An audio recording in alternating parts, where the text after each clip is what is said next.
قالت أنى يكون لي غلام ولم يمسسني بشر ولم أك بغيا.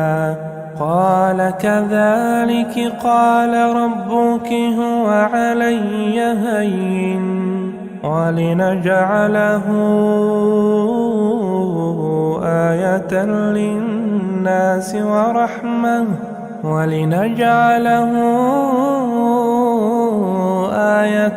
للناس ورحمة منا وكان أمرا مقضيا. فحملته فانتبذت به مكانا قصيا. فأجاءها المخاض إلى جذع النخلة قالت يا ليتني مت قبل هذا وكنت نسيا منسيا. فناداها من تحتها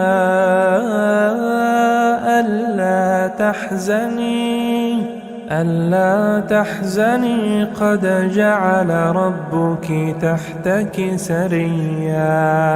وهزي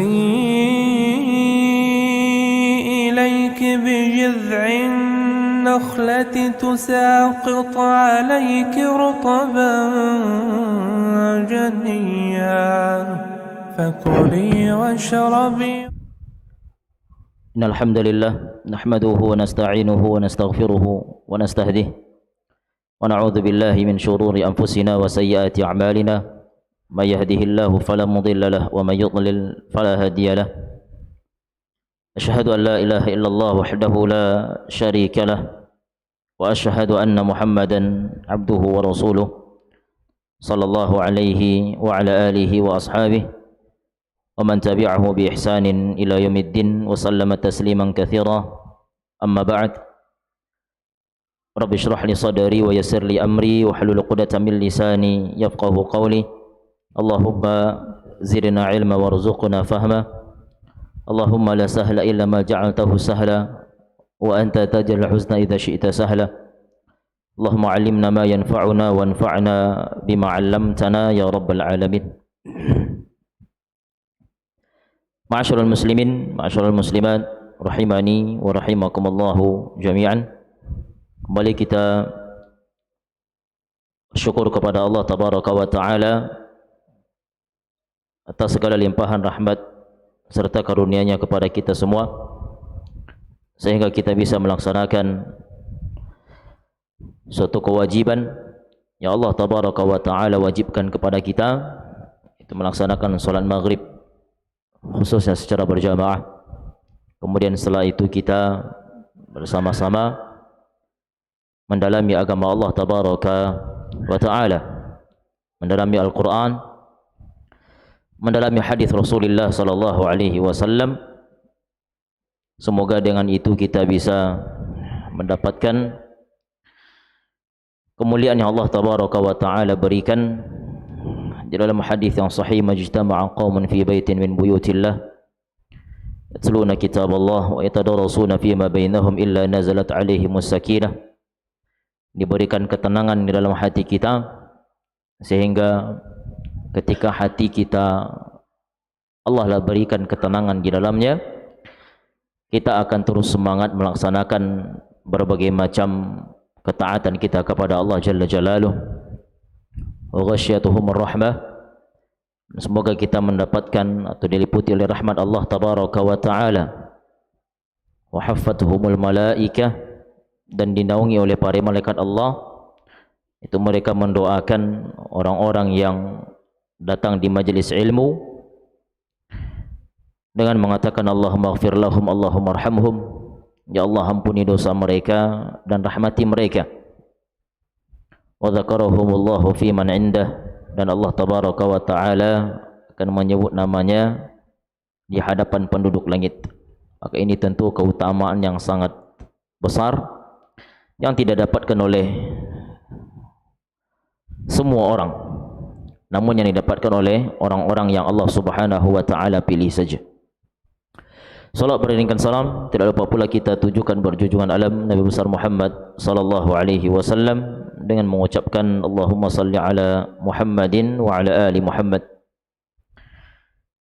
Ikhwani wa akhwati fid din, rahimani wa rahimakumullah jami'an. Pada malam yang berbahagia ini kita masih melanjutkan pembahasan kita tentang al-kabair yang ditulis oleh Imam Az-Zahabi rahimahullahu taala. Tepatnya kita masih melanjutkan al-kabiratur rabi'ah, yaitu dosa besar yang keempat, tarikus salah, yaitu meninggalkan salat 5 waktu sehari semalam.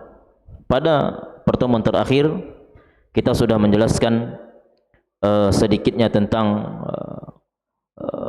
apa yang mereka dapatkan ketika meninggalkan salat, dan kita juga telah menjelaskan perselisihan para ulama tentang hukum orang-orang yang meninggalkan salat karena malas. Berbeda kalau dia meninggalkan salat karena mengingkari itu suatu kewajiban. Maka Imam Syafi'i rahimahullah dan para ulama yang lain mengatakan yang harus kita lakukan adalah kita sampaikan yang benar dulu kepada mereka. Namun jikalau seandainya pada akhirnya mereka masih mengingkari atau mengingkari kewajiban solat, maka boleh kita katakan dia adalah orang-orang yang kafir, keluar dari agama Islam. Namun kita telah menjelaskan bagaimana perselisihan para ulama tentang orang yang meninggalkan solat karena kasal, ya, karena malas. Maka mayoritas para ulama, di antaranya pendapat Imam Ahmad, Ishaq bin Rahawai sezaman dengan beliau, Allah bin Mubarak, Sufyan al-Thawri, Sufyan bin Uyainah, mayoritas para ulama mereka mengatakan kalau seandainya solat itu ditinggalkan karena malas, maka mereka kufur, bisa keluar dari agama Islam. Bahkan Imam Ishaq bin Rahawai dengan tegas beliau mengatakan fahuwa kafir. Namun ala kulli hal, cukuplah para ulama memperselisihkan keislaman seseorang ketika dia meninggalkan solat 5 waktu sehari semalam ataupun salah satu dari solat tersebut. Dan juga ma'asyiral muslimin, ma'asyiral muslimat, rahimani wa rahimakumullahu jami'an, kita juga telah menjelaskan tentang kapan seseorang itu diperintahkan untuk melaksanakan salat 5 waktu. Kita katakan ketika dia berumur 7 tahun, ya, sebagaimana Nabi alaihi salatu wassalam mengatakan muru auladakum bis-shalah wa hum abna 7 sinin, perintahkan oleh kalian anak-anak kalian untuk salat ketika berumur 7 tahun. Jadi kalau bisa dari sebelum umur 7 tahun itu sudah diajarkan mereka tentang kewajiban salat, Namun di sini ingin saya perjelas lagi dan ingin saya tekankan, ketika kita mengajarkan anak kita solat, maka jangan lupa diajarkan mereka bagaimana adab-adab di dalam solat. Ketika kita mengajak mereka ke masjid misalnya, ya ajarkan mereka terus bagaimana adab di dalam masjid. Ini yang harus kita ketahui juga, gitu. Agar apa? Agar tidak mengganggu orang-orang yang lain dalam melaksanakan solat 5 waktu, melaksanakan solat di masjid itu. Maka ajarkan mereka adab. Namun perlu diperhatikan, seorang anak itu diajarkan enggak bisa sekali 2 kali. Tidak bisa sekali 2 kali. Bagaimana caranya? Terus disampaikan, ini tidak boleh, nah ini tidak boleh, jangan ribut ya, jangan ini, jangan itu. Selalu terus, setiap hari, setiap waktu kita sampaikan kepada sang anak sampai dia betul-betul memahami apa yang kita ucapkan. Maka di antara kesalahan orang tua, dia biarkan saja. Dia biarkan anaknya, akhirnya orang tua bisa dosa nanti, mengganggu orang lain dalam keadaan salat. Maka ini harus diperhatikan, juga diperhatikan. Dan Nabi sallallahu alaihi wasallam beliau juga mengatakan dalam kelanjutan hadisnya, wadribuhum 'alaiha bi'ashar, dan pukullah mereka ketika berumur 10 tahun. Ya, tentu para ulama menjelaskan dengan pukulan mendidik. Apa kata Imam Abu Sulaiman Al-Khattabi rahimahullah? Beliau mengatakan hadzal hadis yadullu ala ighlazil uqubati lahu idza balagha tarikan laha. Hadis ini, kata beliau, kata Imam Al-Khattabi rahmatullahi alaih, menjelaskan kepada kita bahwasanya beratnya hukuman bagi orang yang meninggalkan solat ketika dia sudah baligh. Ketika dia sudah baligh. Bahkan beliau mengatakan wa kana ba'dhu ashabil Imam Syafi'i rahimahullah yahtajju bihi fi wujubi qatlihi idza tarakaha muta'ammidan ba'da al-bulugh. Bahkan sebagian para ulama yang bermadzhab Syafi'iyah mengambil istinbat, kesimpulan di dalam hadis ini. Mereka mengatakan ketika seorang anak berumur 10 tahun, berarti kan belum wajib dia melaksanakan solat, belum wajib. Tapi kalau dia tinggalkan solat, kita suruh enggak mau, yang harus kita lakukan apa kata Nabi? Dipukul dengan pukulan mendidik atau berikan hukuman yang setimpal untuk sang anak. Maka dari hadis ini para ulama, bahkan sebagian para ulama bermadzhab Syafi'iyah, mereka mengatakan kalau ada orang-orang baligh, ya, orang-orang yang baligh meninggalkan salat muta'ammidan dengan sengaja, keras mereka, Pak. Wujubu qatlih, wajib dia diperangi itu. Wajib dia diperangi, wajib dia dibunuh. Ini pendapat siapa? Sebagian mazhab Syafi'iyah. Dan subhanallah, kita di negara kita bermazhab Syafi'iyah mayoritas. Inilah pendapat mereka. Ya, inilah pendapat mereka. Wa yaqul idzan istahaqqa ad-darb wa huwa ghairu baligh. Fayadullu ala annahu yastahiqu ba'da al-bulugh min al-uquba ma huwa ablagh min ad-darb.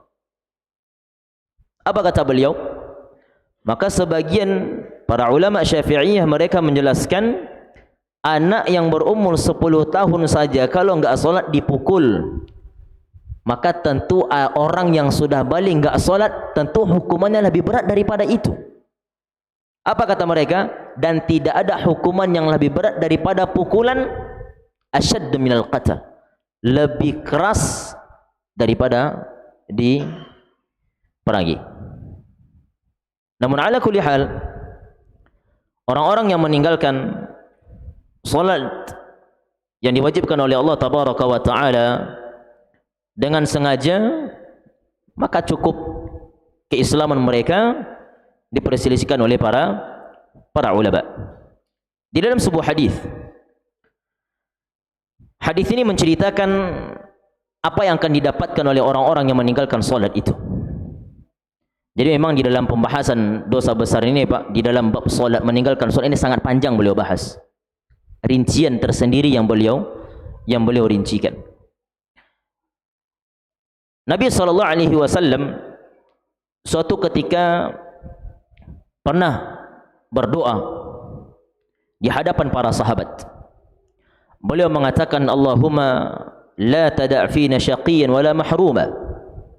ثم قال عليه الصلاة والسلام أتدرون من الشقي المحروم قالوا من هو يا رسول الله قال تارك الصلاة.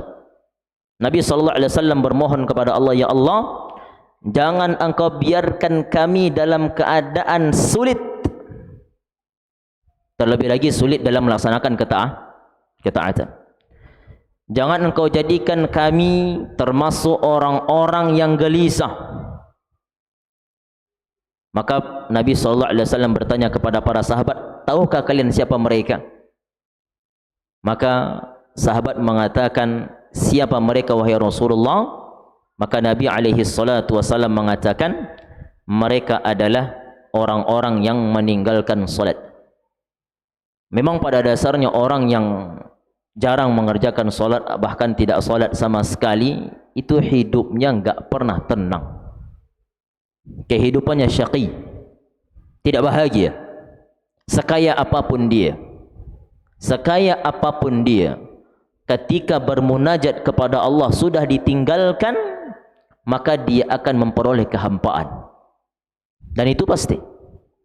Dia akan memperoleh kehampaan. Kenapa? Karena solat ini disebutkan oleh para ulama, kenapa kedudukannya sangat tinggi di mata Allah? Apa alasannya? Sangat banyak.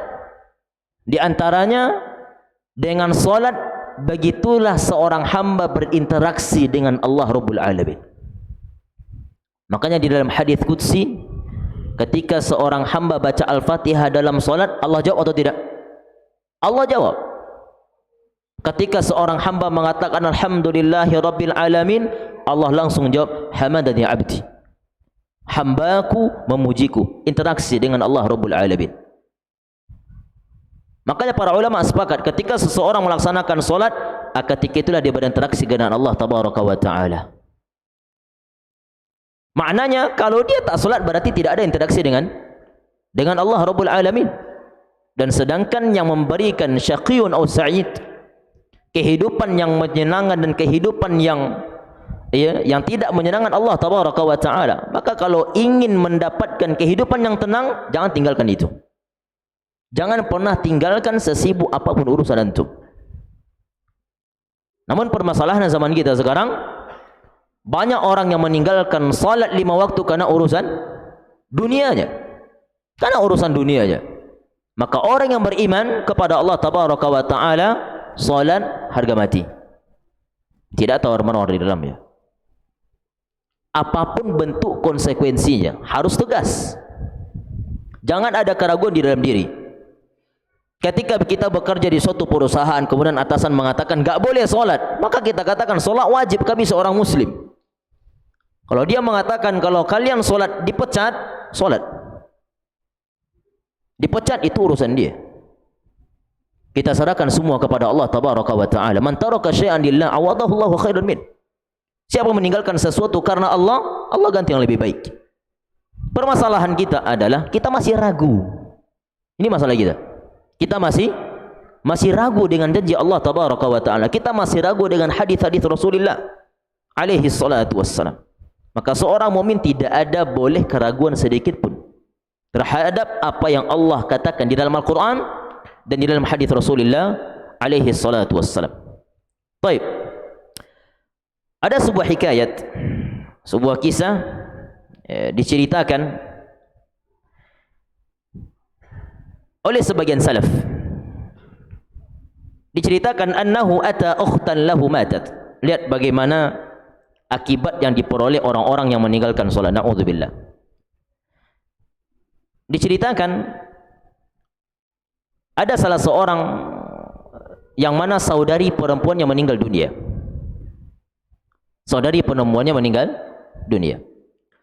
Fasaqata qis minhu fihi mal fi qabriha falam yash'ur bihi ahadun hatta insarafa an qabriha. Maka ketika mayat saudarinya sudah dia kuburkan, dia ikut menguburkan ke dalam, dia tanam, dan dia tidak sadar ternyata dia punya tas kecil yang berisi uang di dalamnya jatuh di dalam kuburan saudarinya tadi, dan dia tidak merasakan itu. Setelah dia pergi,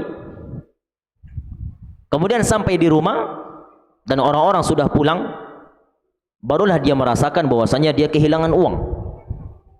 Dia kehilangan uang, dan dia yakin uang yang jatuh tadi adalah berada di dalam kuburan saudarinya. Thumma dzakarahu faraja'a ila qabriha fanabashahu ba'da man sarafa an-nas. Ketika dia ingat jatuh di kubur saudarinya, dia datang lagi sendirian, dia gali. Walaupun pada dasarnya menggali kuburan haram dalam syariat Islam, kecuali dalam keadaan udzur syar'i boleh. Maka dalam kitab-kitab fikih para ulama dalam ahkamul janaiz itu ada namanya bab enggak boleh nabshul qabr, memindahkan kubur enggak boleh, kecuali dalam keadaan darurat ataupun menggalinya. Contohnya ini, dia gali, apa yang terjadi? Fawajadal qabra yash'alu 'alaiha naran faradda at-turab 'alaiha wa raja'a ila ummihi bakiyan hazinan. Maka ketika laki-laki ini menggali kubur saudarinya, baru sebentar dia lihat ada api di dalam kubur itu. Kemudian dia kaget, langsung dia timbun, enggak jadi diambil uangnya, dan dia pulang dalam keadaan sedih dan menangis. Kemudian laki-laki ini bertanya kepada ibunya dengan mengatakan, "Ya ummah, wahai ibuku, akhbirini an ukhti wa ma kanat ta'mal." Wahai ibuku, tolong engkau ceritakan kepadaku apa yang telah dikerjakan saudariku selama dia hidup. Selama dia masih hidup, apa yang dia kerjakan? Qalat wa ma su'aluka anha. Kemudian ibunya merasa heran. Tentu ibunya bertanya, kenapa kau bertanya tentang itu? Apa alasanmu? Maka laki-laki ini mengatakan, ya ummi, ra'aitu qabraha yashta'ilu 'alaiha naran. Wahai ibuku, aku melihat kuburan saudariku tu, tadi aku lihat ada api yang keluar. Memang azab kubur itu ada asarnya, ada bekasnya. Ya, ada yang Allah nampakkan, ada yang tidak Allah nampakkan subhanahu wa ta'ala. Dan di antara yang Allah nampakkan ini dia. Maka ketika laki-laki ini berkata kepada ibunya seperti itu, fabaqat, maka ibunya pun menangis. Wa qalat, dan ibunya langsung berkata, ya waladi, kanat ukhtuka tatahawan bis salah wa tuakhiruha an waqtiha. Wahai anakku, penyebabnya kenapa seperti itu, karena semasa hidupnya saudarimu itu sering melalaikan solat. Dia solat tapi dia lalaikan, dia kerjakan sampai keluar waktu baru dikerjakan. Alladzina hum an salatihim sahun. Dia solat tetap, tapi dia undur-undur itu solat sampai keluar waktunya baru dia solat. Maka ini yang dia dapatkan. Apa kata beliau?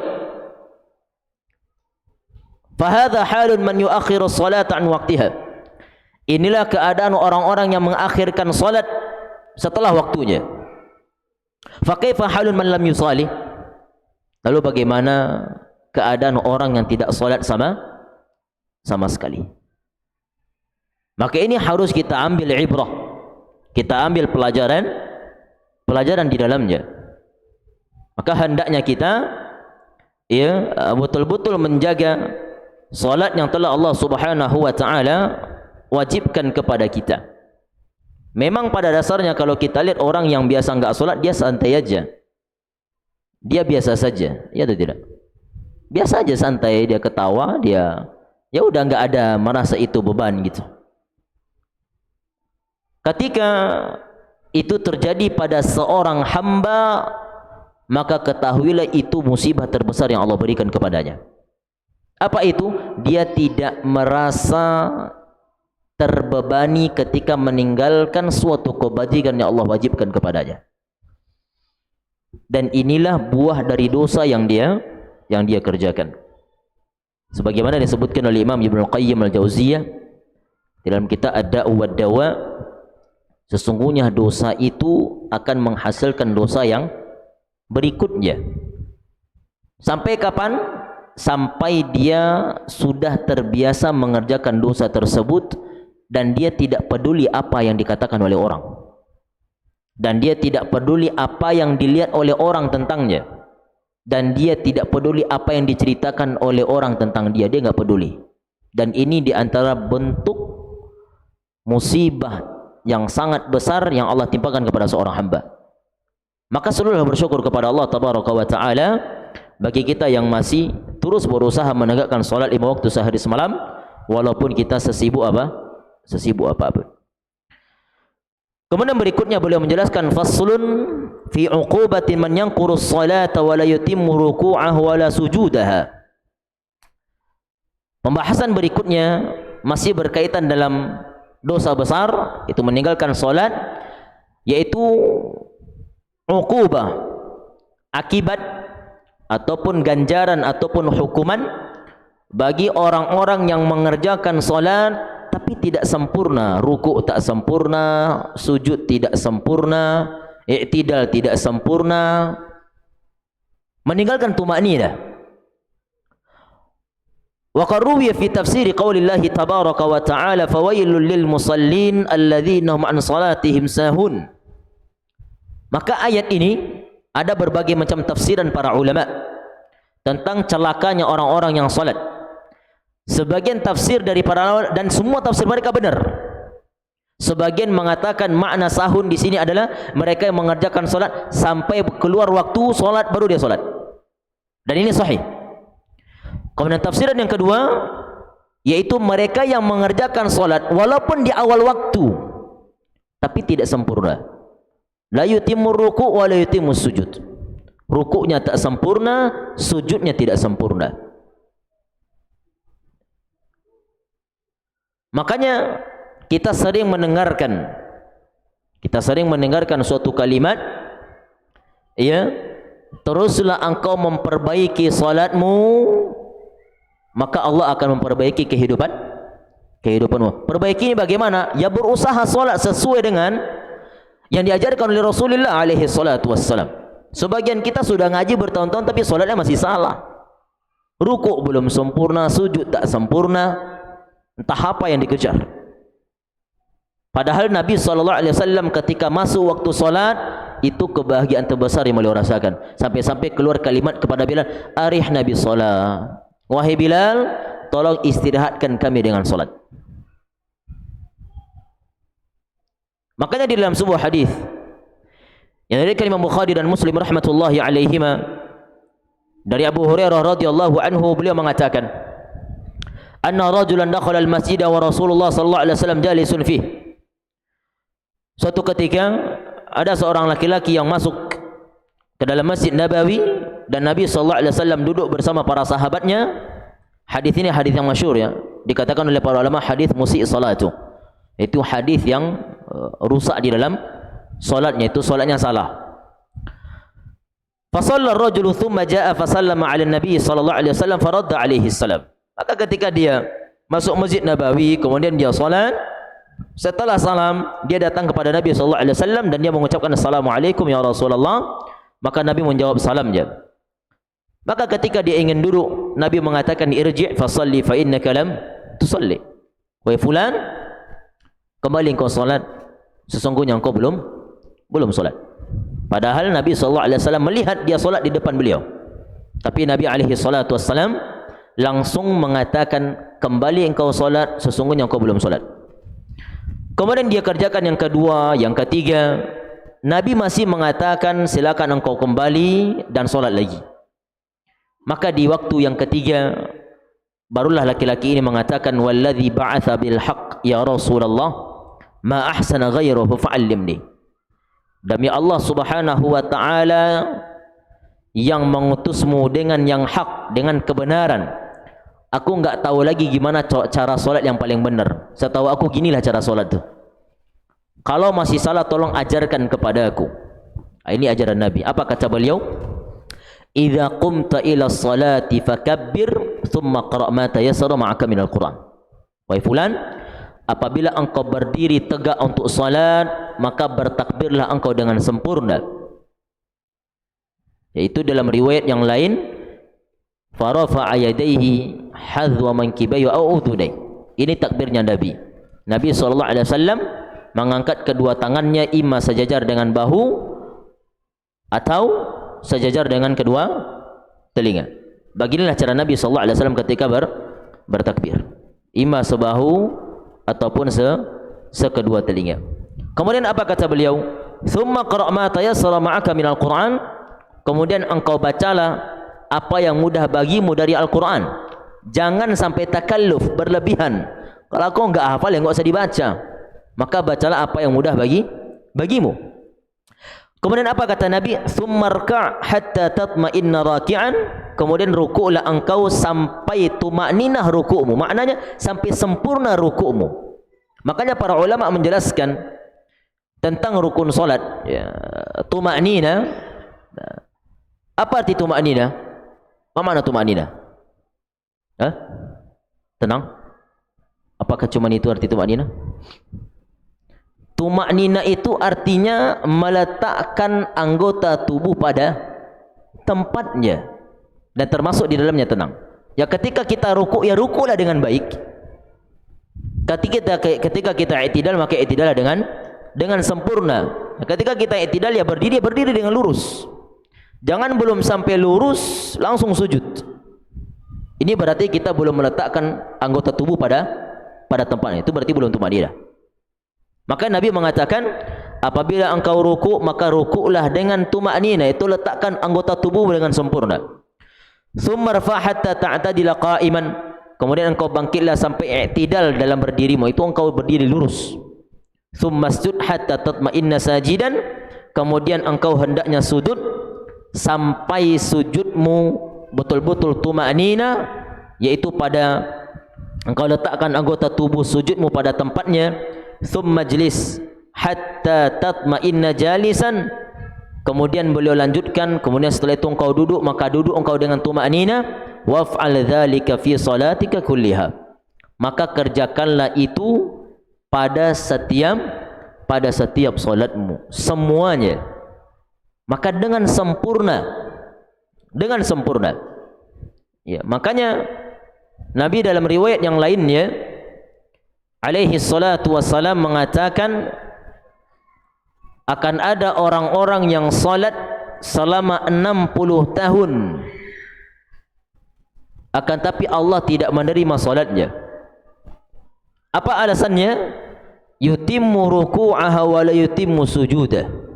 Dia sempurna dalam ruku', tapi dalam sujud tak sempurna. Yutimmu sujudahu wa la yutimmu ruku'ah. Sujudnya sempurna, tapi ruku' tidak sempurna. Makanya Allah tabaraka wa ta'ala tidak akan menerima solat mereka walaupun selama 60 tahun. Nanti akan kita bacakan ada beberapa riwayat yang sejenis daripada itu. Al-Imam Ahmad mengatakan, ya, hadis dari Nabi sallallahu alaihi wasallam yang diriwayatkan Imam Abu Dawud, Imam Tirmizi dan yang lainnya, Nabi alaihi salatu wasallam mengatakan, la tujzi salat la yuqimur rajul fiha salbahu fir ruku'i was sujud. Tidak sah salat seseorang yang mana dia ketika ruku tidak sempurna tulang-tulangnya. Makanya kalau kita baca bagaimana Nabi itu ruku, pernah saya jelaskan juga. Nabi alaihi salatu wasallam itu ruku diibaratkan kalau diletakkan air di atasnya tidak akan jatuh. Berarti saking lurusnya rukuknya Nabi alaihi salatu wassalam. Namun berbeda dengan orang yang punya sakit punggung. Kalau memang dari sononya dia bungkuk, ya, atau dari sononya nggak bisa lurus rukuknya, jangan dipaksain. La yukallifullahu nafsan illa wus'aha. Allah tidak akan membebani seseorang sesuai di luar kemampuannya. Tapi kalau seperti kita, terkhusus yang datang sini, anda rasa badan kita aman-aman aja, maka rukuk dengan sempurna. Kita yang diminta menjadi imam, ya betul-betul jadi imam. Ini kadang-kadang pening kita sebagai makmum. Baru baca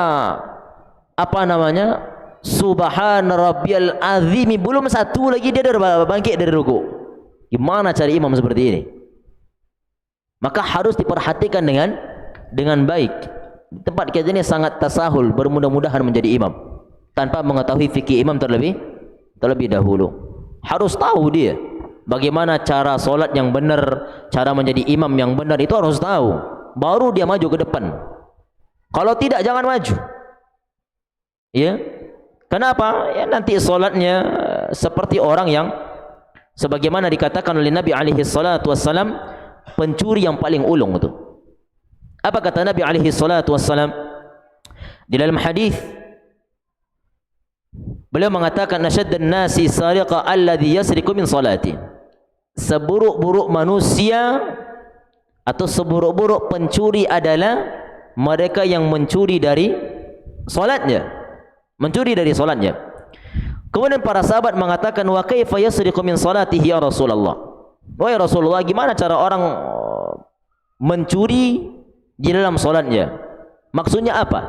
Maka Nabi mengatakan, la yutimmu ruku'aha wa la sujudah wa la qira'ata fiha. Maksud dari mencuri yang paling buruk adalah mereka yang mencuri di dalam salatnya, mereka tidak sempurna rukuknya, tidak sempurna sujudnya, dan tidak sempurna bacaannya. Dalam riwayat yang lain Nabi mengatakan, la yanzurullah ila rajulin la yuqimu salbahu baina ruku'ihi wa sujudi. Allah tidak akan melihat seseorang hamba yang mana ketika dia solat tidak meletakkan tubuhnya dengan sempurna ketika rukuk dan ketika sujud. Nah, ini diantara akibat dari orang-orang yang yang mengerjakan solat namun dia tidak sempurna di dalam solatnya. Umar bin Khattab radhiyallahu an, beliau mengatakan bahwasanya Rasul sallallahu alaihi wasallam pernah bersabda, "Ma min musallin illa wa malakun an yaminihi wa malakun an yasarihi fa in atammaha araja biha ila Allah tabaraka wa ta'ala wa in lam yutimmaha daraba biha wajha." Nabi SAW mengatakan, tidaklah seorang hamba melaksanakan salat melainkan ada malaikat di kanan dan kirinya. Maka apabila seorang hamba itu salat dengan sempurna tumakninah, maka mereka akan naik ke atas dan mereka akan kabarkan Allah tabaraka wa ta'ala. Namun apabila ada seorang hamba yang salat tapi tidak sempurna, tidak tumakninah di dalamnya, rukuk tidak sempurna, sujud tidak sempurna, maka mereka akan memukul wajah mereka sendiri. Maknanya orang-orang yang salat tanpa ada tumakninah di dalamnya, maka salatnya tidak pernah Allah Subhanahu wa taala, tidak pernah Allah tabaraka wa taala terima mereka. Maka betul-betul perhatikan ya ikhwan.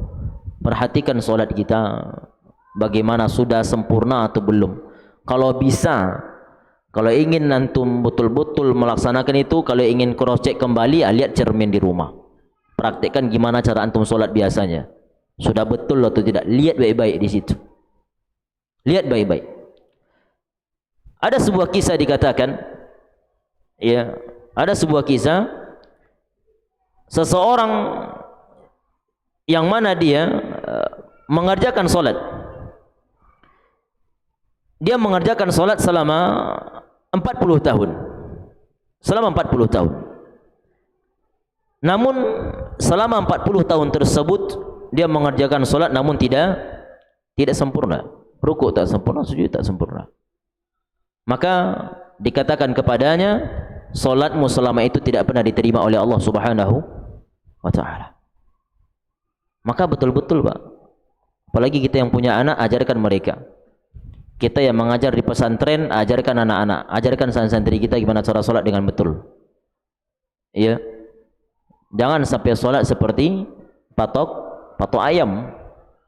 Rukuk dengan apa yang mau kita kejar sebenarnya? Ketika solat itu dengan cepat-cepat itu apa yang mau kita kejar? Tidak ada yang mau kita kejar. Ya. Makanya kalau kita baca bagaimana Nabi alaihi salatu wasallam itu solat itu, subhanallah. Begitu lama Nabi alaihi salatu wasallam itu solat. Ya. Ma'asyiral muslimin, ma'asyiral muslimat, rahimani wa rahimakumullahu jami'an. Di dalam sebuah hadis riwayat Imam Baihaqi dari Ubadah bin Samit bahwasanya Rasul sallallahu alaihi wasallam bersabda, "Man tawaddaa ahsanal wudu'a thumma qama ila shalah fa atamma ruku'aha wa sujudaha wal qira'ata fiha." Siapa saja yang berwudu dengan sempurna, kemudian dia mengerjakan solat dengan sempurna, rukuknya sempurna, sujudnya sempurna, bacaannya sempurna, maka solat akan berkata kepada kita, hafizakallah kama hafaztani. Semoga Allah menjagamu sebagaimana engkau telah menjagaku. Tentu ini hanya solat dan Allah yang tahu bagaimana cara dia berbicara kepada Allah tabaraka wa taala. Jadi orang-orang yang menjaga solat dengan sempurna, solat itu sendiri akan berdoa kepada Allah agar Allah menjaga kita. Kemudian apa kata beliau? Thumma sa'ida biha ila sama' walaha dhaw'un wa nur fafutihat laha abwabus sama' hatta yantahiya biha ila Allah tabaraka wa ta'ala fatashfa' li sahibiha. Kemudian solat itu naik ke atas ke langit, ya, dengan bercahaya. Kemudian dibukakanlah pintu langit sampai kepada Allah tabaraka wa ta'ala, dan Allah memberikan kesempatan bagi solat yang kita kerjakan, memberikan syafaat kepada orang yang mengerjakannya dengan sempurna. Namun sebaliknya kata Nabi, wa illam yutimma ruku'aha wala sujudaha wala qira'ata fiha qalatis salah dayya'aka Allah kama dayya'tani. Na'udzubillah. Namun apabila ada orang-orang yang solat tapi tak sempurna ruku, sujud, tak ada yang sempurna sedikit pun, atau salah satu di antara pergerakan solatnya tidak sempurna, maka solat pun berdoa kepada Allah. Apa doa dia? Dayya'aka Allah kama dayya'tani. Semoga Allah meninggalkanmu. Semoga Allah meninggalkanmu sebagaimana engkau telah meninggalkan aku. Na'udzubillah, ya. Ketika seorang hamba sudah ditinggalkan oleh Allah tabaraka wa ta'ala, maka tidak ada keberkahan baginya. Tidak ada keberkahan baginya. Kemudian solat tersebut naik ke langit dan membawa kegelapan, dan ditutuplah pintu-pintu, ya. Kemudian tentunya solat itu tidak akan memberikan syafaat kepadanya.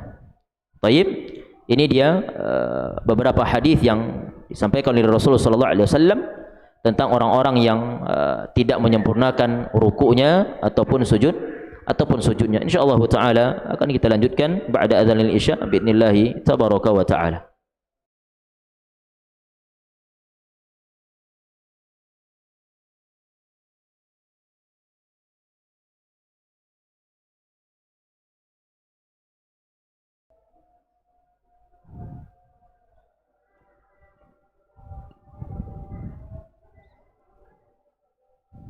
Allahu Akbar, Allahu Akbar, Allahu Akbar,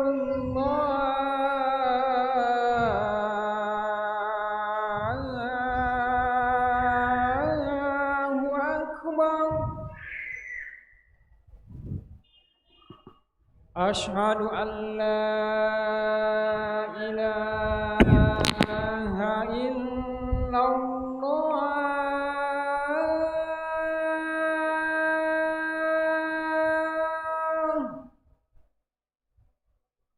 asyhadu an la ilaha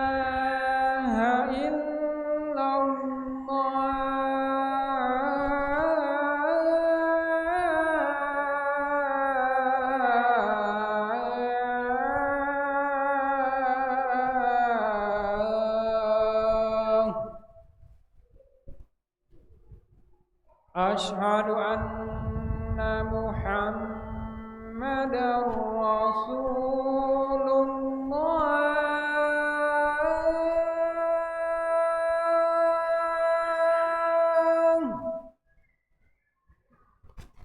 Asyhadu anna Muhammadar Rasulullah.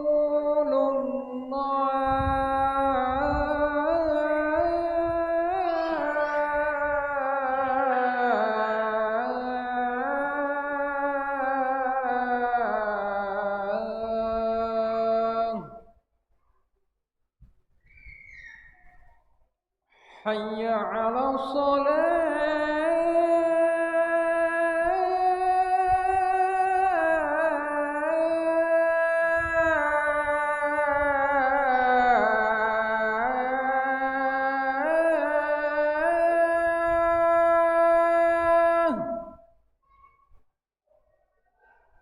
حي على الصلاة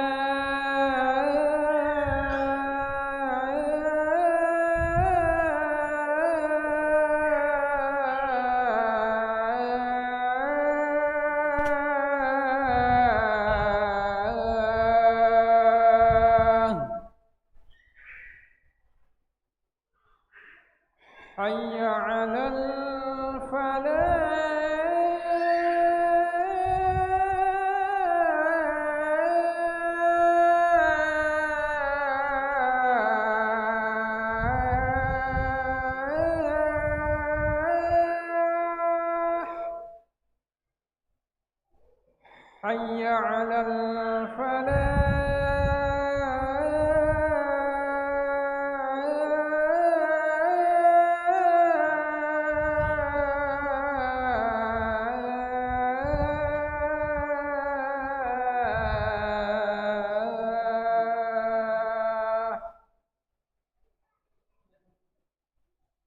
الله أكبر الله أكبر لا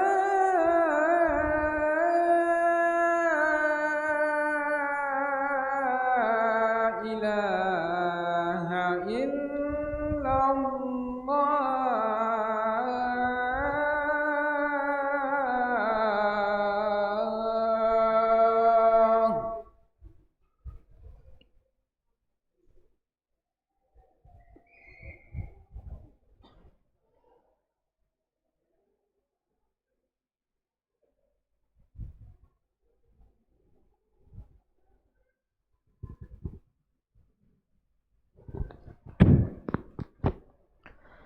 Alhamdulillah wassalatu wassalamu ala Rasulillah wa ala alihi wa sahbihi wa mawalah, amma ba'd.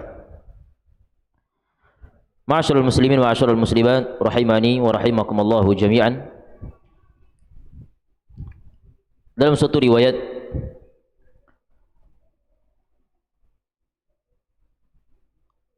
dari Ibnu Abbas radhiyallahu anhuma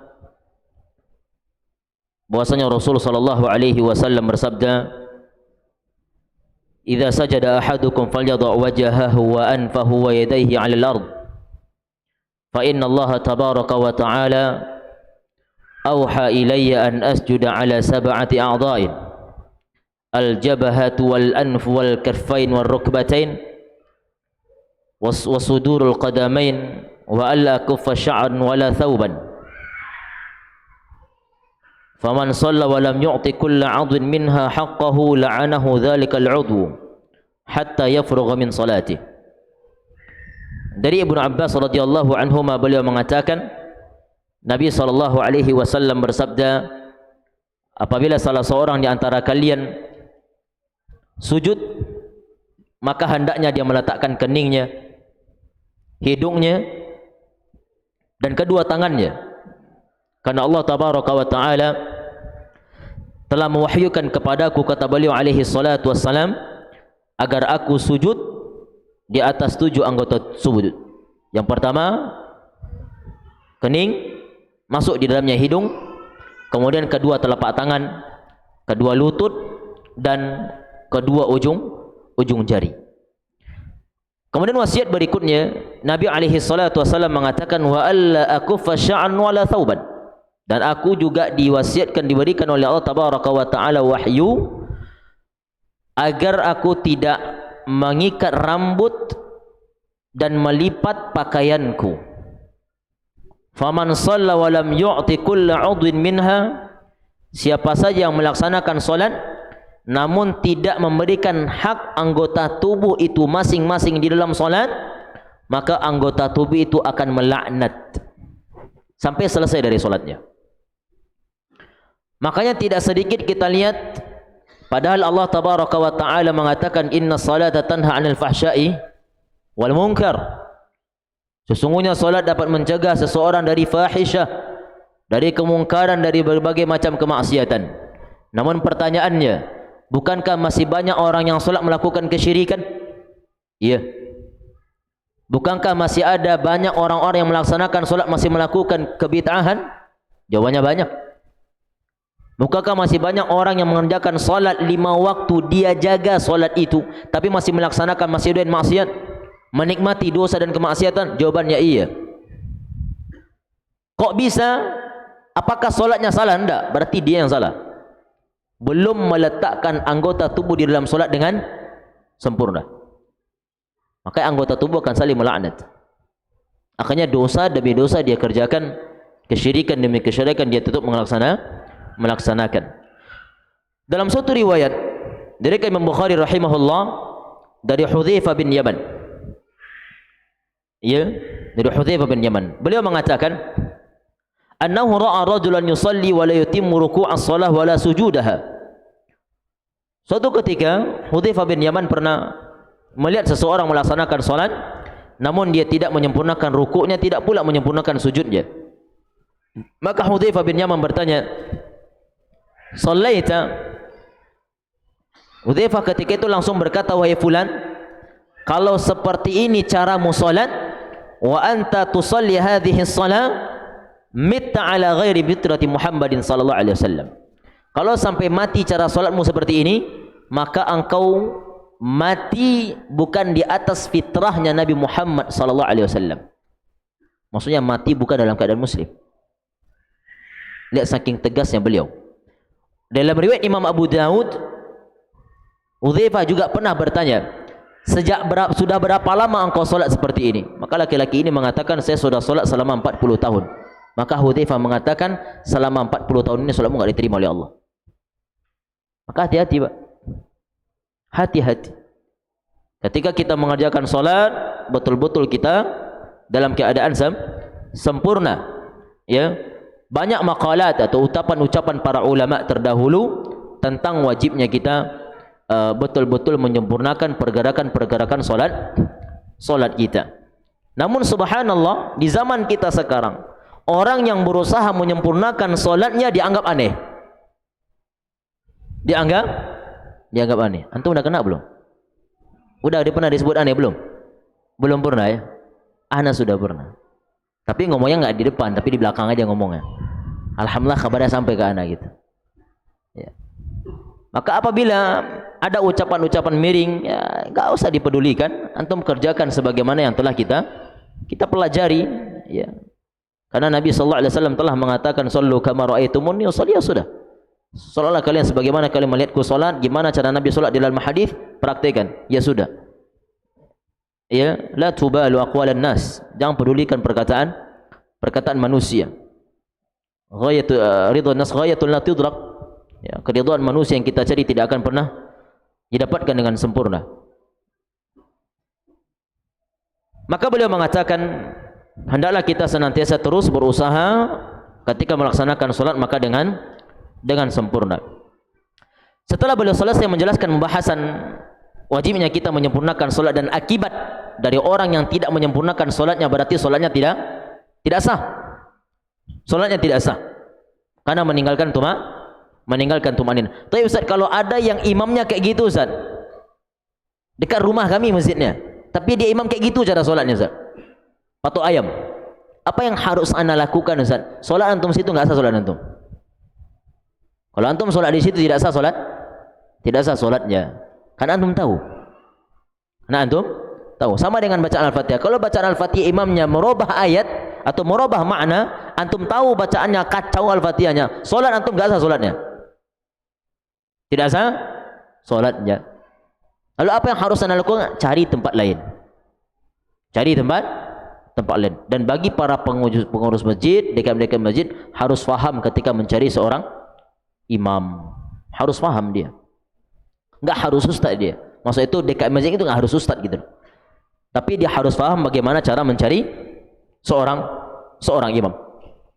Baik. Kemudian beliau melanjutkan pembahasan setelahnya, faslun fi uqubati tarikis shalah fi jama'atin ma'al qudrah. Setelah beliau jelaskan tentang apa akibat buruk yang akan diperoleh orang-orang yang meninggalkan salat, kita katakan berselisih ulama. Mayoritas para ulama mengatakan kafir. Sekarang akibat dari orang-orang yang meninggalkan salat berjamaah tanpa uzur syar'i. Nanti kita akan jelaskan gimana macam uzur syar'i itu. Kadang-kadang orang seenaknya uzur syar'i Ustaz. Ya. Ibu-ibu lagi masak nanggung uzur syar'i. Bapak-bapak lagi kerja uzur syar'i, nanggung sikit lagi. Ya. Maka apa akibat dari mereka yang meninggalkan solat berjamaah? Maka Allah tabaraka wa taala mengatakan di dalam Al-Qur'an, orang-orang yang meninggalkan solat berjamaah yauma yukshafu an saqin wa yud'auna ila sujudi fala yastati'un. Ya, mereka diminta untuk sujud tapi mereka enggak bisa sujud. Apa kata beliau? Wa dzalika yaumal qiyamati yaghshahum dhullan nadamah. Wa qad kanu fid dunya yad'una ila sujud qala Ibrahim Taimi يعني إلى الصلاة المكتوبة بالأذان والإقامة. قال سعيد بن مسيب كانوا يسمعون حي على الصلاة وحي على الفلاح ولا يجيبونهم وهم أصحاء سالمون. Jadi mereka ketika di akhirat enggak bisa sujud, Allah suruh sujud enggak bisa. Kenapa? Karena mereka tidak mendatangi rumah Allah padahal mendengar kalimat azan. Dia mendengar kalimat hayya 'alas salah, dia mendengar kalimat hayya 'alal falah. Dan dia dalam keadaan sehat tapi tidak melaksanakan solat berjamaah di masjid. Maka ini yang dia dapatkan pada hari kiamat. Ya. Bayangkan semua mukmin sujud dia enggak bisa. Padahal dia di dunia mengerjakan solat. Ya. Lalu Ustaz, gimana kami para istri Ustaz? Kami ingin berjamaah juga sama suami Ustaz. Gimana caranya? Enggak apa-apa lah sekali berjamaah maghrib, isya, pengen dengar bacaan suami lagi imam. Kan gitu. Ya salat tahajud aja bareng kan selesai. Ya.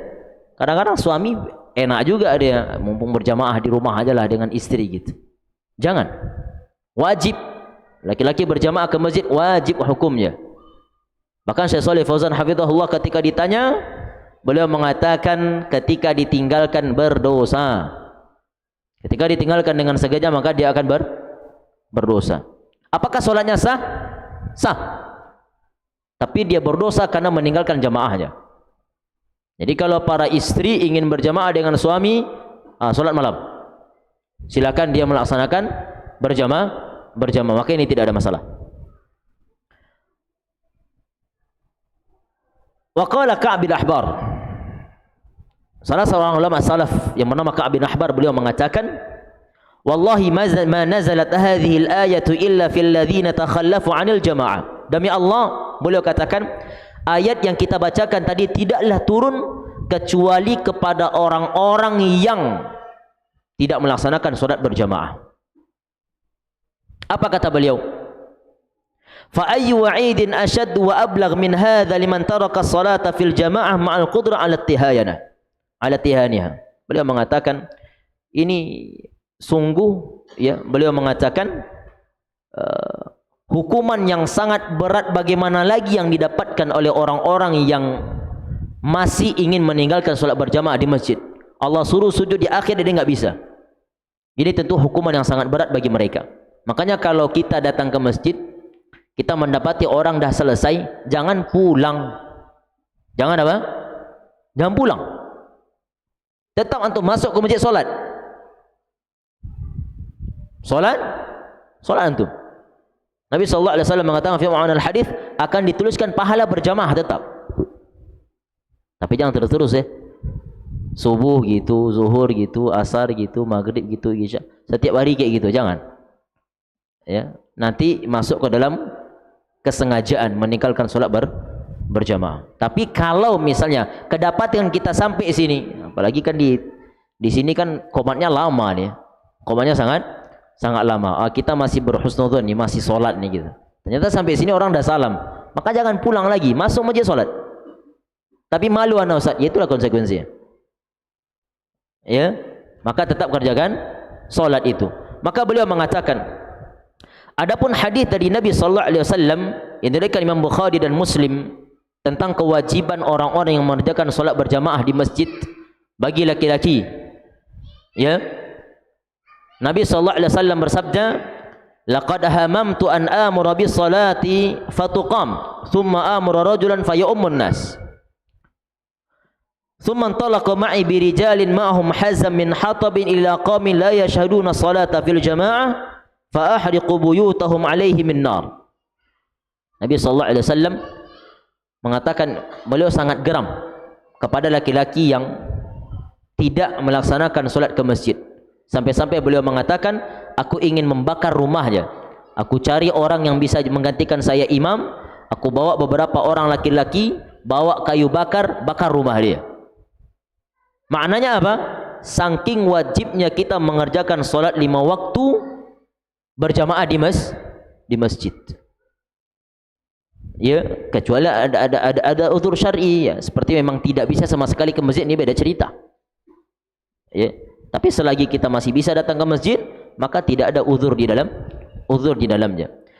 Di dalam Sahih Muslim, mungkin cerita yang sudah masyhur ya.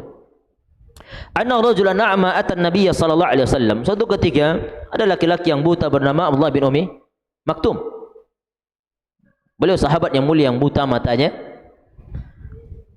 Maka dia mengatakan, ya Rasulullah, laisa liqa'idun yaquduni ila al-masjid wa sa'ala an-nabiy sallallahu alaihi wasallam yurakhis lahu an yusalli fi baitihi farakhasa lahu. Maka Abdullah bin Ummi Maktum minta keringanan kepada Nabi sallallahu alaihi wasallam agar dia tidak mengerjakan solat di masjid karena tidak ada yang memandunya untuk ke masjid. Karena ketika itu rumahnya dari Masjid Nabawi sangat jauh. Sangat jauh.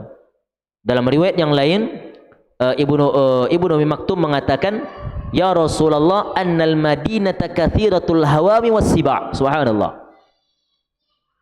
Apa kata Ibnu Maktum? Mengatakan, wahai Rasulullah, aku enggak bisa melihat, kemudian yang menuntunku ke masjid enggak ada, rumahku jauh, dan sekarang kota Madinah ini sedang banyak-banyaknya hewan buas lagi banyak, binatang-binatang buas sedang banyak.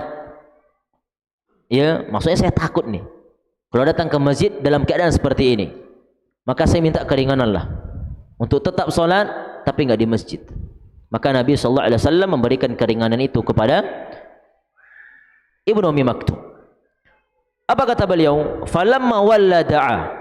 Ketika Ibnu Ummi Maktum berpaling ingin pergi, maka Nabi bertanya, hal tasma'un dida'a bis shalah? Wahai Ibnu Ummi Maktum, apakah engkau mendengarkan seruan azan untuk mengerjakan salat? Maka beliau mengatakan, na'am, iya wahai Rasulullah. Fa'ajib, kalau engkau dengar, ya udah, engkau penuhi panggilannya. Maknanya enggak ada lagi keringanan bagimu karena engkau dengar seruan azan itu. Saya rasa di tempat di Duri ini enggak ada yang pernah enggak dengar azan. Kecuali talaluk ya. Kalau talaluk beda cerita itu. Kalau ada ketiduran. Tapi kalau kita bangun kayak ini enggak ada yang enggak dengar azan, mustahil tuh. Orang mikrofon gede minta ampun tuh. Masjid musola di mana-mana. Ya, maka tidak ada uzur baginya itu. Maka kita lihat apa kata beliau? Fa hadza rajulun dharirul basar. Kita lihat laki-laki ini, Ibnu Ummi Maktum, matanya buta. Syaka ma yajidu minal masyaqqati fi maji'ihi ila al-masjid wa laysa lahu qa'id yaqudu ila al-masjid. Wa ma'a hadza lam yurakhis lahu an-nabi alaihi salatu wasallam fi shalah fi baitihi. Fa kaifa biman yakunu sahihul basar saliman la udhra lah. Lihat bagaimana keadaan Ibnu Ummi Maktum, yang mana dia merasa berat, sulit untuk datang ke masjid karena kebutaan matanya itu. Ya, tahulah zaman Nabi kan enggak ada lampu. Penerangan itu tidak ada. Berbeda dengan zaman kita sekarang, penerangan sudah ada. Ya. Bahkan orang buta zaman sekarang bisa baca Al-Qur'an, bisa atau tidak? Ada Al-Qur'an khusus.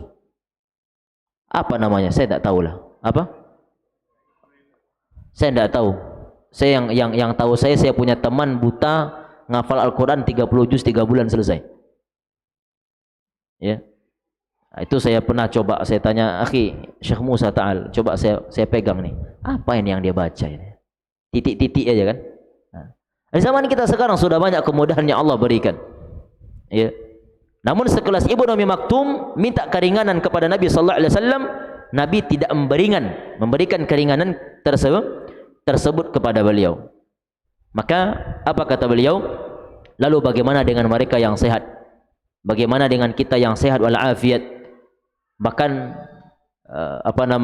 masjid dekat tak bisa kita datang, tapi ketika kita bekerja dimanapun kita datangi. Nah, ini kan masalah nih. Ini masalah. Harus kita sampaikan kepada seluruh kaum muslimin. Selagi dia seorang muslim, laki-laki, maka wajib ke masjid. Tak ada ceritanya. Beliau mengatakan, walihada lamma su'ila Ibnu Abbas radhiyallahu anhuma an rajulin yasumun nahar wa yaqumul lail wa la yusalli fi jama'atin wa la yajma', faqala in mata ala hadha fahuwa finnar. Ibnu Abbas itu pernah ditanya, wahai Ibnu Abbas, bagaimana pendapatmu? Ada seseorang di siang hari puasa, di malam hari solat malam. Siang puasa, subhanallah, malam solat malam. Tapi solat 5 waktu enggak berjamaah ke masjid. Tapi solat 5 waktu tidak berjamaah ke masjid. Apa kata Ibnu Abbas? Apabila dia mati dalam keadaan ini, letaknya di neraka Allah tabaraka wa ta'ala. Bukan berarti dia kafir, enggak. Tapi dia berdosa karena meninggalkan jamaahnya. Maka jangan pernah tinggalkan solat berjamaah itu. Ya. Diriwayatkan oleh Ibnu Abbas yang lain juga, Nabi SAW beliau mengatakan, man sami'al mudadiya bis salati falam yamna'hu min ittiba'ihi udhrun qila wa mal udhru ya Rasulullah qala khawfun aw marad lam tuqbal minhu as-salah allati shalla ya'ni fi baitihi. Nabi SAW bersabda, siapa saja yang mendengar seruan azan untuk solat, kemudian tidak ada uzur baginya untuk tidak solat berjamaah ke masjid, tidak ada uzur baginya, atau kecuali dia punya uzur. Kalau ada uzur itu boleh dia ke masjid. Kemudian para sahabat mengatakan, ya Rasulullah, uzur yang bagaimana? Uzur yang bagaimana? Maka Nabi mengatakan khaufun aw marad. Uzurnya adalah imma dia memiliki rasa takut kalau keluar, atau dia dalam keadaan sakit, yang mana sakit itu memang enggak bisa bawa dia ke masjid. Tapi kalau antum kakinya terkilir, apa urusannya enggak ke masjid? Jari yang terkilir, apa urusannya? Maka tetap dia ke masjid. Tapi kalau uzurnya seperti ini, uzur syar'i namanya, itu sakit yang memang dia enggak bisa lagi ke masjid, dan dia enggak datang ke masjid, solat di rumah, Nabi mengatakan lam tuqbal lahu shalah. Solatnya tidak Allah terima di hari itu. Solat dia di rumah tadi enggak Allah Subhanahu wa taala terima. Bukan berarti solatnya enggak sah. Solatnya tak Allah terima. Solatnya tetap sah, tapi tidak mendapatkan pahala sama, pahala sedikit pun. Nah, jadi kalau kita perhatikan sekali, kalau misalnya kita punya anggota, misalnya kita punya bawahan, itu buatkan aturannya, Pak. Buatkan aturan di situ. Wajib solat berjamaah ke masjid. Ya. Ini bentuk amar ma'ruf nahi mungkar kita. Sebagaimana Nabi mengatakan, ya, man ra'a minkum munkarun falyughayyirhu bi yadihi. Itu kisah bisa tuh. Kalau kita yang punya bawahan, kita atasan, siapa yang di antara kalian melihat kemungkaran, maka cegah dengan tangan. Nah, orang-orang atas yang bisa mencegah tuh. Nah, buat aturan di situ. Jangan yang dibuat aturan karyawan harus bisa mengembangkan sekian puluh persen usaha kita. Jangan itu aja yang dibuat aturan. Tapi buat aturan, kalau kita bosnya, kita atasannya, buat aturan utama, wajib solat berjamaah di masjid. Itu buat tuh. Itu tanggung jawab antum itu. Sebagai atasan, tanggung jawab antum di situ. Kenapa? Karena antum punya kudro, antum punya kekuatan untuk itu. Iya, antum punya kekuatan. Maka jangan sepelekan urusan mereka. Ketika mereka tak solat, mereka karyawan-karyawan antum dia enggak solat, antum juga ditanya sama Allah tabaraka wa taala. Apa itu yang kau lakukan untuk mereka seperti itu? Nah, maka ini pelajaran penting bagi kita. Kalau kita di atas, buat aturan. Ya, lagi-lagi sibuk kerja mungkin, suruh stop dulu masjid. Ya, suruh stop ke masjid. Selesai cepat langsung. Ini harus, ya. Nah, jadi kalau kemudian saya tegaskan, kalau kita yang atasan, misalnya kita berbisnis atau apa gitu, punya anggota, itu tulis aturan wajib solat berjamaah ke masjid. Ya, bagi laki-laki. Taib.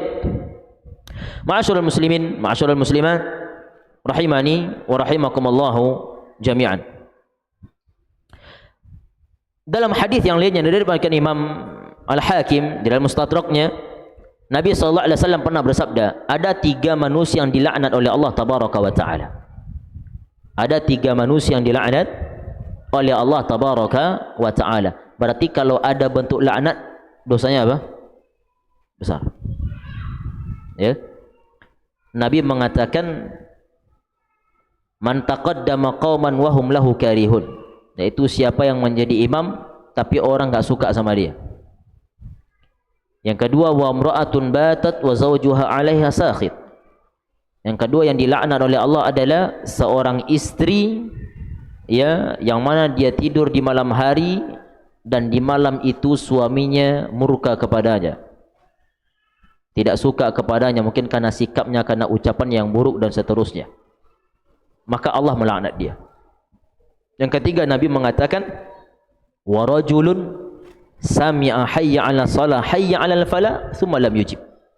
Dan seseorang laki-laki yang mendengarkan seruan azan namun dia tidak menjawab seruan azan itu, maka mereka dilaknat oleh Allah tabaraka wa taala. Maknanya berarti dia telah mengerjakan dosa besar. Ali bin Abi Thalib radhiyallahu anhu, beliau mengatakan la salata li jaril masjid illa fil masjid. Ali mengatakan tidaklah solat tetangganya masjid itu kecuali di masjid. Tidaklah orang yang bertetangga dengan masjid itu solatnya kecuali di masjid. Berarti kita yang tidak bertetangga dengan masjid enggak apa dong? Tidak. Apa maknanya? Maka ketika Ali ditanya dengan perkataan beliau, maka para sahabat bertanya, "Wa man jarul masjid ya Ali?" Siapa itu tetangganya masjid wahai Ali? Maknanya, apakah tetangga masjid itu yang dekat dengan masjid rumahnya atau siapa?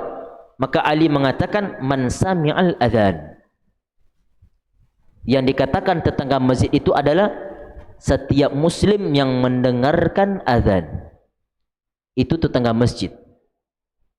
Ya, makanya tadi saya katakan bahwasanya di Duri ini khususnya enggak ada yang enggak dengar azan, pasti dengar azan semuanya. Itu pasti. Mau kita lagi dalam WC juga dengar itu azan. Maka tetap wajib penuhi panggilan Allah tabaraka wa taala. Dalam sebuah hadis yang diriwayatkan Imam Bukhari rahimahullahu taala dari Abdullah bin Mas'ud radhiyallahu anhu, beliau mengatakan man sarrahu an yalqa Allah ghadan musliman ya'ni yaumal qiyamah falyuhafiz ala haula'i salawatil khamsi haitsu yunadi bihin. Maka siapa yang ingin berjumpa dengan Allah pada hari kiamat dalam keadaan muslim, maka hendaknya dia menjaga solat 5 waktu sehari semalam dengan apa? Dengan berjamaah. Maka jaga itu sampai kapan? Sampai kita diwafatkan oleh Allah subhanahu wa ta'ala. Yang terakhir, pembahasan yang terakhir di dalam Al-Kabiratul Rabi'ah, itu dalam dosa besar yang keempat, meninggalkan solat. Ya, beliau mengatakan wa yakunu i'tina'uhu bi huduri salatil isya'i wal fajri asyad. Setelah beliau membahas tadi tentang wajibnya seseorang mengerjakan solat berjamaah di masjid ataupun di musalla, di surau sama saja, maka yang terakhir beliau tutup pembahasan ini adalah wajibnya kita betul-betul memperhatikan solat berjamaah di waktu isya dan di waktu subuh. Ya, beliau bercerita secara umum 5 waktu dan beliau akhiri penutupnya dengan wajibnya kita betul-betul memperhatikan solat isya dan solat subuh secara berjamaah. Kenapa? Nabi SAW bersabda, inna hataini salataini athqalus salawati 'alal munafiqin. Kenapa ini sangat betul-betul kita perhatikan? Karena di waktu 2 solat ini solat yang paling berat dikerjakan orang-orang munafik. Salatul isya wa salatil fajr, itu solat isya dan solat fajar. Apa kata beliau? Nabi SAW mengatakan walau ya'lamuna ma fihima minal ajri la'atauhuma walau habwan ya. Kalaulah seorang manusia itu, seorang muslim, tahu ganjaran apa yang dia dapatkan kalau dia kerjakan solat isya dan subuh berjamaah ke masjid, kalau tahu dia ganjarannya, maka dia akan tetap melaksanakan itu ke masjid walaupun dia dengan merangkak, walaupun dia dalam keadaan merangkak. Apa kata Ibnu Umar radhiyallahu anhuma? Ibnu Umar pernah berkata, beliau mengatakan kunna idza takhallafa minna insanun fi salatil isya'i was subhi fil jamaah asa'na bihi dhanna an yakuna qad nafaq. Na'udzubillah. Ibnu Umar mengatakan, di antara kebiasaan kami itu kalau kami melihat orang tak solat ke masjid isya, tak solat ke masjid subuh, maka kami langsung suuzon kepada dia. Kami langsung suuzon kepada dia dan kami langsung meyakini dia termasuk golongan orang-orang munafik. Termasuk golongan orang-orang munafik. Ya. Maka oleh karena itu ma'asyiral muslimin, ma'asyiral muslimat rahimani wa rahimakumullahu jami'an, hendaknya kita terus menjaga solat 5 waktu yang telah Allah tabaraka wa taala wajibkan kepada kita, terkhusus solat yang sangat berat dikerjakan itu solat isya dan solat fajar, kecuali dia ketiduran, ialah misalnya dia alarm sudah dia buat gitu ya. Alarm sudah dia buat, dia sudah minta tolong sama yang lain dibangunkan, kemudian ketiduran, terbangun setelah orang selesai solat, ini beda cerita. Ini beda ceritanya. Tapi kalau dia tidak ada usaha sedikit pun, kemudian terbangun dia setelah orang solat ke masjid, ini dia berdosa.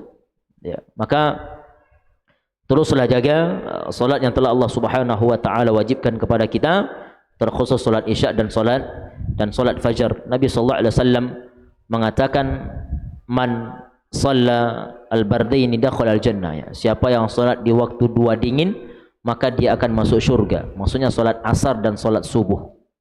Dan meriwayat yang lain Nabi sallallahu alaihi wasallam mengatakan, basyirul masyaiina fil zalam bin nuri tami yaumal qiyamah.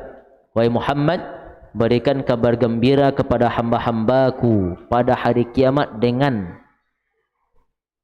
cahaya yang sempurna. Basyirunal masyaiina fil zalam, itu berikan kabar gembira kepada mereka yang berjalan di waktu malam, itu di waktu gelap, dengan cahaya yang sempurna pada hari kiamat. Maknanya orang-orang yang berpegang teguh dengan itu sampai mati, Allah akan berikan cahaya penerang pada hari kiamat, dari alam kuburnya sampai nanti dia dibangkitkan oleh Allah tabaraka wa taala di hari kiamat kelak. Maka oleh karena itu ma'asyiral muslimin, ma'asyiral muslimat, ikhwani wa akhwati fid din, rahimani wa rahimakumullahu jami'an, semoga Allah Subhanahu wa taala terus membimbing kita untuk istiqamah mengerjakan salat yang telah Allah wajibkan kepada kita beserta anak keturunan kita serta saudara-saudari dan orang tua kita, khususnya bagi laki dengan secara berjamaah. Adapun perempuan, tentu kita kembali kepada sabda Rasulullah sallallahu alaihi wasallam, buyutuhunna khairun lahunna, rumah-rumah mereka lebih baik untuk mereka. Tentu wanita apabila dia ingin mengerjakan solat, semakin tertutup tempatnya, maka semakin afdal dia mengerjakan solat di situ. Rumahnya lebih afdal daripada masjid masyarakatnya. Namun Nabi juga mengatakan, la tamna'u ima Allah masajid Allah. Wahai para laki-laki, jangan kalian larang wanita-wanita muslimah, hamba-hamba Allah yang perempuan, kalau ingin ke masjid, maka jangan sampai engkau larang mereka pada datang ke masjid. Namun yang harus kita lakukan, disebutkan oleh para ulama, kita perhatikan bagaimana penampilannya untuk datang ke masjid. Kadang-kadang wanita itu ingin solat ke masjid tapi pakai lipstik, pakai parfum, pakai bedak, mau ngapain sebenarnya? Maka harus diperhatikan bagaimana keadaan mereka datang ke masjid, datang kajian, sama aja. Maka perhatikan mereka. Baik, hanya ini kajian kita pada malam yang berbahagia ini. InsyaAllah ta'ala akan kita lanjutkan pembahasan kita, yaitu Al-Kabiratu Al-Khamisah, dosa besar yang kelima, pada pertemuan berikutnya. Allahu a'lam bishawab. Kalau seandainya ada pertanyaan, tafadhal. Tafadhal.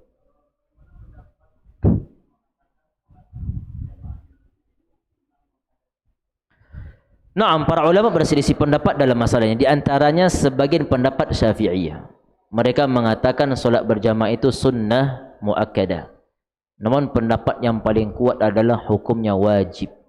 Yang pertama. Yang kedua, ulama yang mengatakan hukumnya sunnah muakkadah, dia tidak pernah meninggalkan solat berjamaah di masjid. Dan dia tidak pernah meninggalkan solat berjamaah. Imam Syafi'i mengatakan sunnah muakkadah. Tapi ada enggak sejarah mengatakan dia meninggalkan solat berjamaah di masjid? Enggak pernah. Tidak pernah. Ya. Maka pada dasarnya hukum itu kan istinbat dari manusia melalui hadis Rasulullah sallallahu alaihi wasallam. Apakah ini hukumnya, ini hukumnya, ini hukumnya? Namun pada dasarnya kembali kita kepada hukum asal, dia tetap wajib. Namun yang kedua anak katakan tadi, walaupun sebagian ulama mengatakan sunnah muakkadah, mereka yang mengatakan sunnah muakkadah itu enggak pernah meninggalkan solat berjamaah di masjid, enggak pernah sama sekali. Mereka tetap berjamaah di masjid. Apa? Solat apa? Solat Jumat?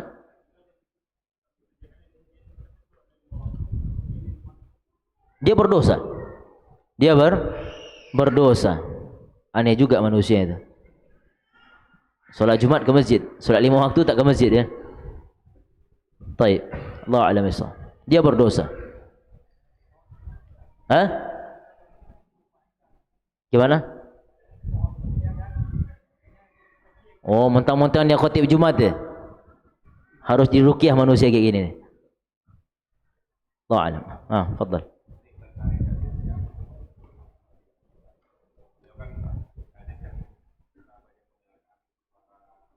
Nah. Ya. Ya.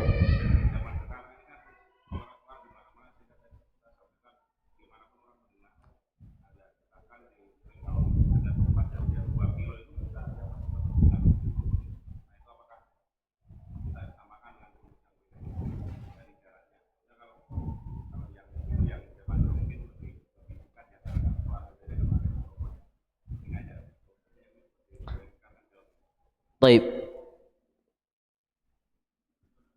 Kembalikan kepada sabda Nabi alaihi salatu wassalam. Nabi mengatakan, hal sami'tan nida? Kau dengar azan tak? Jawabannya, iya. Jawaban Nabi tadi apa? Fa'ajib. Maka jawab dia. Nabi enggak ada setelah itu mengatakan, kalau jaraknya 1 kilo, enggak usah datang ya, di rumah aja.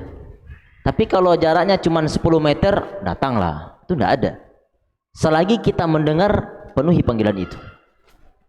Selagi kita mendengar, penuhi panggilan itu. Ya.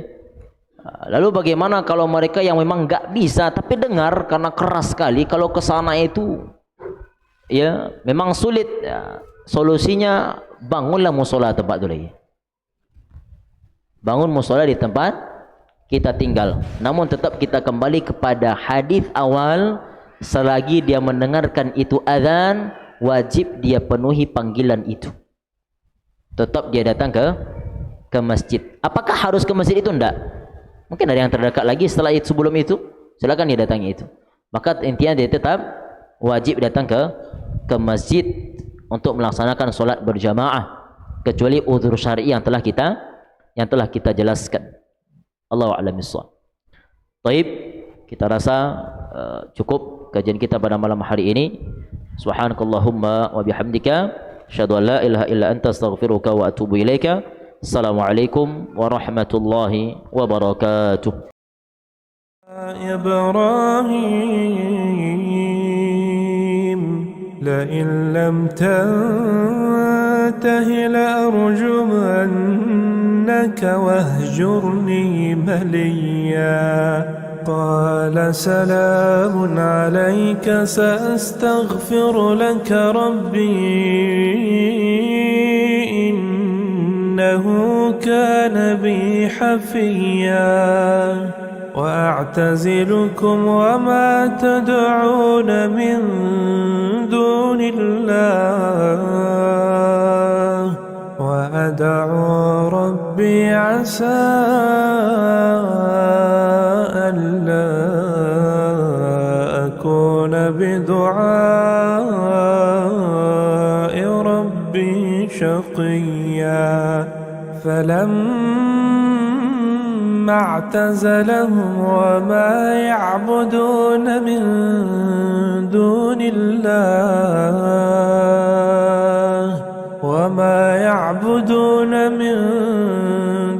الله وهبنا له